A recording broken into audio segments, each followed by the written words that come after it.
اب انفارچونیٹلی یا فارچونیٹلی ہم لوگ UN کے سگنیٹری ہیں، اور UN کے سگنیٹری ہونے کی وجہ سے ہمیں اس چیز کو امپلیمنٹ کروانا تھا. دیٹس وائی ایک پرسیپشن نہیں جا رہی کہ کرنٹ گورنمنٹ پاکستان تحریک انصاف کی وہ محنت کر رہی ہے انڈیا کی کہ آپ کاؤنسلر ایکسیس لے لیں اور انڈیا ہمیں گھاس نہیں ڈال رہی. لیکن اگر دوسرے اینڈ پہ دیکھا جائے جو ریومر یا جو پروپیگنڈا مخالف جماعتیں اپوزیشن پارٹیز کر رہی ہیں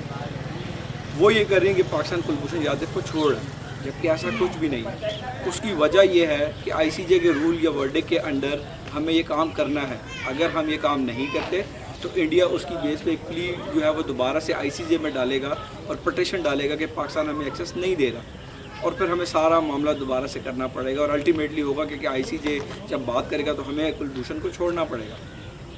اسی لیے یہ ساری ورکنگ جو ہے وہ بہت زیادہ ضروری ہوگی تھی پاکستان کے لیے. اور کلبھوشن نے خود ہی کنفیس کر لیا کہ اس نے پاکستان میں بے گناہ لوگوں کو مارا، شہید کیا، فوج پہ حملے کیے، آپ کی لا انفورسمنٹ ایجنسیز پہ کیے، مطلب کوئی ایسی ایکٹیویٹی سے چھوڑی نہیں جہاں پہ جو ہے وہ کوئی لا اینڈ آرڈر کی یا کوئی ڈی اسٹیبلائزیشن کی طرف پاکستان کو لے گئے. تو اب ایک مجھے یاد ہے، آپ لوگوں کو بھی اس چیز کے اوپر شاید علم ہوگا کہ جب فارن آفس میں پاکستان کے کلبھوشن یادو کی فیملی ملنے کے لیے آئی تھی ان سے، تو مجھے یہ لگ رہا تھا جو پاکستان کے صحافی حضرات آئے، ویری سوری ٹو سے، بٹ مجھے ایسا لگ رہا تھا کہ وہ پاکستانی میڈیا کی بجائے انڈین میڈیا کو پریزنٹ کر رہے ہیں. انہوں نے کراس کوشچننگ ایسی کی تھی، وہ اپنے اسٹیٹ کا انٹرسٹ بھول گئے تھے. تو ہمیں یہ نہیں کرنا چاہیے، اور ہمیں یہ بھی نہیں بھولنا چاہیے کہ اس نے جو ہے وہ اتنی زیادہ بے گناہ لوگوں کو مارا ہے یہاں پہ، اور انڈین گورنمنٹ اس کو سپورٹ کری تھی. کچھ عرصہ پہلے میں تھوڑا سا اس بات کا ذکر کرتا چلوں کہ ممبئی اٹیکس ہوئے، اجمل قصاب کا ذکر ہوا، اور اس میں ہوا یہ کہ پاکستان نے جو ڈینائی کر دی کہ یہ ہمارا بندہ نہیں ہے. جبکہ کلبھوشن یادو جب پکڑا گیا تو انڈیا نے اس کو مانا بھی کہ وہ ہمارا بندہ ہے، اس کو سپورٹ بھی کیا، اور ابھی اس کو ڈیفینڈ بھی کر رہا ہے، اور گمان نہیں کیا جا رہا کہ انڈیا اس کو واپس لے جائے گا. ہمیں ان چیزوں کے اوپر سوچنا چاہیے، ہمیں اپنی ترجیحات کو تبدیل بھی کرنا چاہیے کہ آیا یہ معاملہ ہو کیوں رہا، اور ہمیں اس کے حوالے سے چیزوں کو دیکھنا بھی چاہیے. کیونکہ اگر ہم یہ بات بھول جائیں گے کہ اگر وہ کہتا ہے میں مرسی پٹیشن فائل کر رہا ہوں پریزیڈنٹ آف پاکستان کے لیے اور اس کو معافی دی جائے، تو ہمیں یہ نہیں بھولنا چاہیے کہ اس بندے نے جو ہے وہ ہمارے ملک کے خلاف کتنی اینٹی اسٹیٹ ایکٹیویٹیز کی، اور اس طرح کے معاملات جو ہیں وہ ڈپلومیٹک لیول پہ بعض کا نیگوسیشنز کے لیے جو ہیں وہ استعمال کیے جاتے ہیں. ایک اور چیز انٹرنیشنل لاء کے حوالے سے میں بتاتا چلوں کہ انٹرنیشنل لاء میں ایک ورڈ استعمال کیا جاتا ہے جس کو کہتے ہیں ایمیکس کیورے کہتے ہیں، اور اس کا مطلب یہ ہوتا ہے کہ جو دو ممالک ہوتے ہیں جو وہاں پہ بات چیت کے لیے جاتے ہیں اپنے لائرس کے تھرو، ان میں سے کوئی ایک کنٹری یہ کہتی ہے کہ ہم افورڈ نہیں کر سکتے، فائنینشیل معاملات ہمارے ویک ہیں، تو آپ یہ ہماری بیس پہ ایک وکیل ہمیں دیں انٹرنیشنل جو ہمارا کیس ڈیفینڈ کرے. لیکن وہ تھوڑا سا رسکی کام ہوتا ہے. رسکی کام اس لیے ہوتا ہے کہ جب آپ کو یہ نہیں پتہ ہوتا کہ وہ وکیل آپ کے حق میں فیصلہ دلوائے گا یا دوسری پارٹی کے، یا اس کے آؤٹ کمز کیا ہوں. اسی لیے ابھی پاکستان کو تھوڑا سا ٹیکنیکلی چلنا ہے، اور اسی لیے پاکستان انڈیا کو بار بار یہ بات کر رہا ہے کہ آپ جو ہے وہ کاؤنسلر ایکسیس لیں اور اپنے کیس کو پرسو کریں. اس سے ہوگا کیا؟ جب وہ کاؤنسلر ایکسیس ہو جائے گی تو پھر اب بات ہمارے لوکل کورٹس میں آ جائے گی. جب بات ہمارے لوکل کورٹس میں آئے گی اس کا مطلب ہے کہ پھر لا آف دا لینڈ جو پاکستان کا لا ہے وہ پریکٹس ہوگا، اور اس کی بنسبت پھر ہم یہ ہے کہ اس کو ایک انجام تک پہنچائیں گے جو ایکٹیویٹیز اس نے پاکستان کے خلاف کی ہیں. تو میں اینڈ پہ یہ بات ضرور کروں گا کہ آپ لوگ اس کنفیوژن میں نہ آئیں جو ہمارا میڈیا دکھا رہا ہے، خاص طور پہ جو سیاسی جماعتیں بات کر رہی ہیں اور وہ یہ بتاتی جا رہی ہیں کہ گورنمنٹ جو ہے یا عمران خان جو ہے وہ NRO دے رہے ہیں، اور جیسے ابھینندن کا ایپیسوڈ ہوا اور ابھینندن کو انہوں نے چھوڑ دیا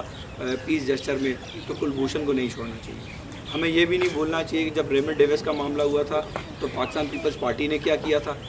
اور جب یہ کلبھوشن والا معاملہ ہوا تو میاں نواز شریف نے جو ہے اس کا ذکر تک نہیں کیا تھا، کیونکہ ان کے اپنے اسٹیکس لگے ہوئے تھے بزنس کے. یہ ایک بہت انفارچونیٹ بات ہے، آپ کا ہیڈ آف دا اسٹیٹ جو ہے وہ اس لیول پہ بھی جا کے کوئی ایسی ایکٹیویٹی کرے. آئی ہوپ کہ جو میں نے بات کی ہے یہ کنفیوژن تھوڑی سی دور ہوئی ہوگی، اور میں ساتھ یہ بھی بات کروں گا کہ ہمیں بھی اپنا نیشنل انٹرسٹ کو یاد بھی رکھنا چاہیے، اور خاص کر کوئی ایسی ایکٹیویٹی ہو تو ہمیں وہ ساری چیزیں یاد کرنی چاہیے جو ہمارے لوگوں کو انڈیا نے واپس نہیں بھیجا، جن میں سب سے اوپر سپاہی مقبول حسین کا ذکر آتا ہے کہ ان کو ٹارچر کیا گیا فزیکلی مینٹلی، اور پھر جو ہے نا ان کو پاکستان بھیجا گیا اور اینڈ پہ ان کی شہادت ہو.